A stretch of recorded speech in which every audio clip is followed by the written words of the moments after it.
This is ZNS Total Sports, brought to you by Fourth Terrace Diagnostic Center.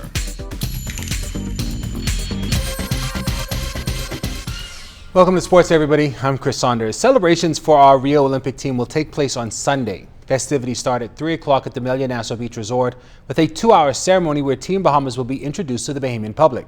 That will also include a photo and autograph session. For those interested in attending, tickets are available. Cost of the tickets are $50, $75, and $100, and we want you to come and celebrate. You can't say now that nothing is being done for these other persons. We're giving you the opportunity to help those athletes by coming out, purchasing a ticket, and support. We have about 6 or 7 team members that are still trying to get to Nassau. So for all of you corporate sponsors out there, if you are interested in sponsoring one of these athletes to get home for the celebrations, you can contact me at Buttons from Aware, and we can see how we can arrange getting all of the athletes here, because missing one athlete will be a disappointment. Celebrations here at home, not only the one being done for Bahamian athletes. During college football action last weekend, the 242 also took center stage. 100 hurdles finalist Padria Seymour was honored by Illinois as they took on North Carolina in their home opener. Seymour notched the highest Olympic finish by any Illinois track athlete in 20 years with her 6th place finish. The Auburn Tigers also had their home game opener against Jacksonville State. 3 Bahamians honored there as well. Former Tiger Levan Sands and Ariana Vanderpool-Wallace joined current Tiger Therese Smith. A deserving honor, definitely, for all of them. Still talking about the Olympics, with the 2016 Games held in Brazil, the Thomas A. Robinson National Stadium seemed like a convenient choice for athletes from the other side of the world to train on their way to Rio. We recently asked General Manager of the National Sports Authority, Jeffrey Beckles, if that was even ever considered. We didn't have any requests for that. Quite surprisingly, but again, we didn't have any requests for athletes to use the facility. We did have in April several athletes who were here in transit and used the facility, but as far as preparations for Rio, most international athletes stayed very close to home in their preparations for Rio. So we really didn't have that. Our athletes, however, were using our facility literally 7 days a week in preparation, so we were very happy to be a part of that as well. With the actual Rio Games now behind us, the Bahamas Olympic Committee starts to prepare for the next big event on its calendar. And this is a pretty big one, too. The Youth Commonwealth Games will take place next summer right here in the Bahamas. Next month we have to go to Edmonton, Canada, to do a presentation to let them know that we are ready.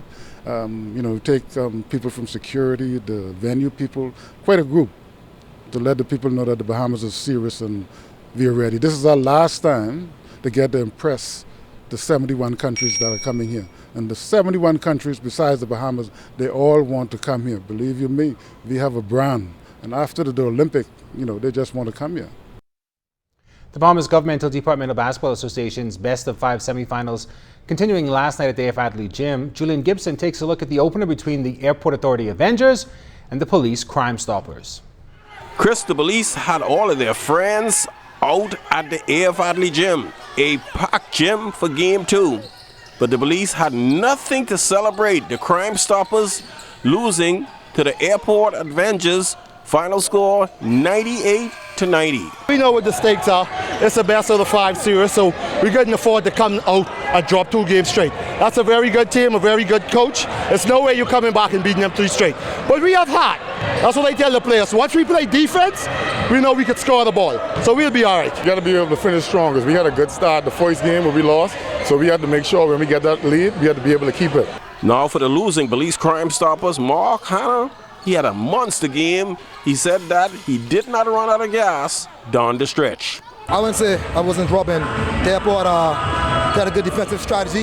They crawled my side, and my guys just missed some key layups and some key turnovers. And also the big guy, Darren, who sent picks to me, somehow at the last 4 minutes, he was out of the game, so I couldn't get free up because 2 and 3 was on my side. Series now deadlock at 1 game apiece. Reporting for ZNS Total Sports, I am Julian Gibson. As for last night's feature game, the Bamboo Shack Cybots took a 2-zip lead on the Department of Correction challengers winning 95-91. Both series pick back up tomorrow night at the AF Hadley Gym. The Cybots will be going after a 3-game sweep, which will book their spot in the championship. We have more tonight from golf and Greg Norman's visit to the Sandals Emerald Bay in Exuma. The legendary golfer has a great love for the Bahamas.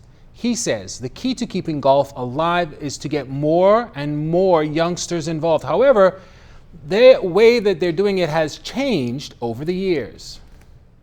Not be the way the baby boomers grew up with. You know, we were stuck in a box. There were certain rules and regulations. You couldn't take your phone to a golf club. You couldn't use your phone anywhere. You had to dress a certain way.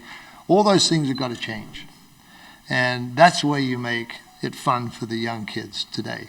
You allow them to use their devices, right? You allow them to go out there and play their music. You allow them to dress the way they want to dress. You allow them to engage with their mates on the golf course. All these things that they do anyway, right, on their device. When they go on here and they want to get their information on YouTube, it's 6 seconds to 12 seconds maximum attention span. But they were in and out, in and out. So we've got to give them that capability of doing that. So that's where I see making golf fun for the younger generation being not making golf courses easier, because if you make a golf course too easy, the people who love to play the game seriously aren't going to play the game because there's not a challenge for them. That's a look at sports. I'm Chris Saunders. Your final look at weather is still to come.